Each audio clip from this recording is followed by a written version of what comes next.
നമ്മൾ പറയാറുണ്ട്, എനിക്ക് ഇത് സഹിക്കുവാൻ കഴിയുന്നില്ല, എനിക്കിത് ഉൾക്കൊള്ളുവാൻ കഴിയുന്നില്ല. അത്രമാത്രം വേദന, അത് രോഗമായിക്കൊള്ളട്ടെ, ഭാരമായിക്കൊള്ളട്ടെ, കടഭാരമായിക്കൊള്ളട്ടെ, മക്കളെക്കുറിച്ചുള്ള ഭാവിയായിക്കൊള്ളട്ടെ, ഭാര്യയെക്കുറിച്ചുള്ള ചിന്തയായിക്കൊള്ളട്ടെ, ഭർത്താവിനെക്കുറിച്ചുള്ള ചിന്തയായിക്കൊള്ളട്ടെ, നാളെ എന്തായി തീരുമെന്നുള്ള ചിന്തയായിക്കൊള്ളട്ടെ, ഈ ഒരു സഹനം അനുഭവിക്കുവാൻ നിങ്ങൾക്ക് കഴിയത്തില്ല എങ്കിൽ ക്രൂശിലേക്കൊന്ന് നോക്കുക.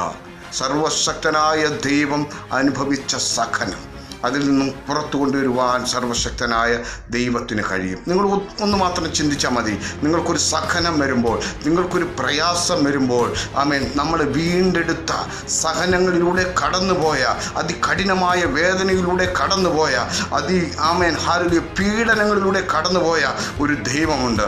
ആ ക്രൂശിലേക്ക് നോക്കുകയാണെങ്കിൽ നമ്മുടെ സഹനങ്ങളെ നിഷ്പ്രയാസം നമ്മുടെ ദൈവത്തിന് മാറ്റുവാൻ കഴിയും. അവൻ എന്തിനു വേണ്ടിയാണ് സഹിച്ചത്?